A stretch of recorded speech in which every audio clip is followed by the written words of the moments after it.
He wasn't failing. He wasn't broken. He was simply unnoticed. People didn't hate him, you see, because hate requires attention, and he never had that.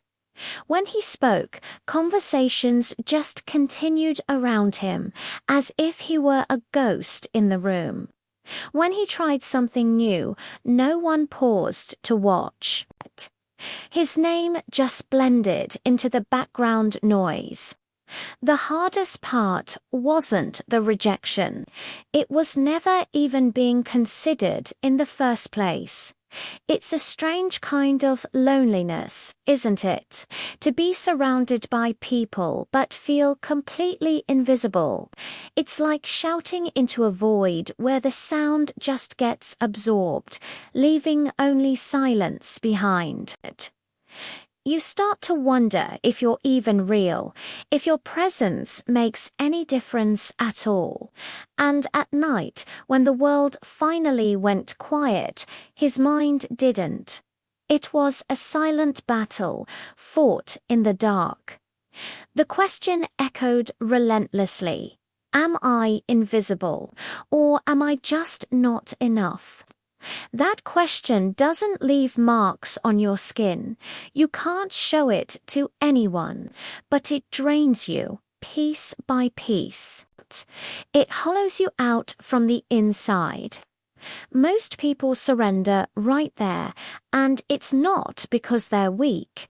It's because believing in yourself when there is absolutely no proof, no external validation, is terrifying. It's one of the hardest things a person can ever do, to stand alone and say, I am enough, when the world's silence tells you otherwise. Then came the moment that changed nothing and everything.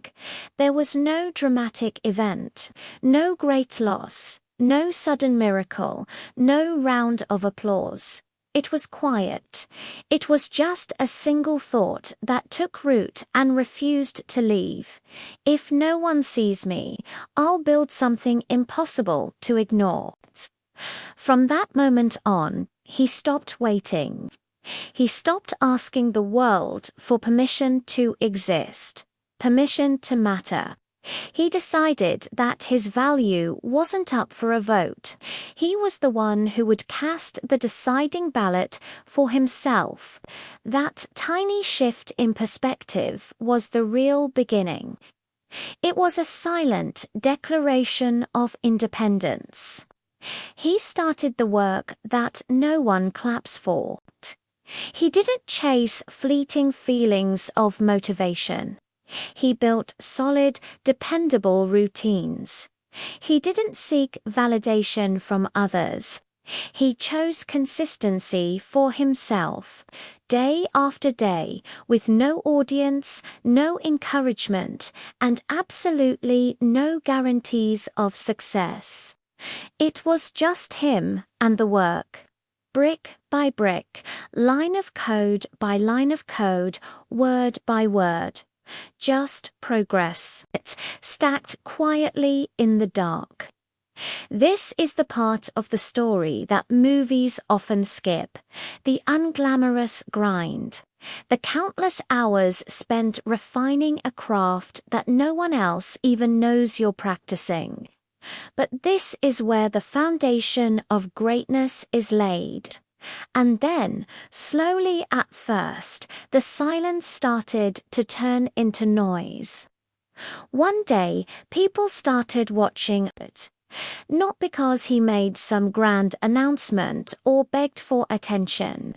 They watched because his results began to speak for him, and they spoke louder than any introduction ever could. The projects he built, the skills he mastered, they had a presence all their own. People started asking, wow, when did he change? Where did he come from? The answer was simple. He didn't change. He had been there all along. He simply never quit. The person they were seeing now was the culmination of all those silent hours, all those lonely battles won, and that reveals the truth. He didn't win because he was chosen. He won because no one chose him, so he had no other option but to choose himself.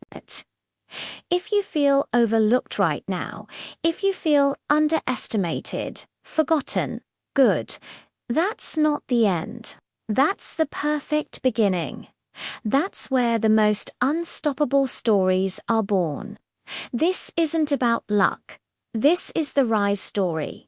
Your story. So don't wait to be noticed. Start building. Thank you for watching. If this story resonated with you, subscribe to the channel for more.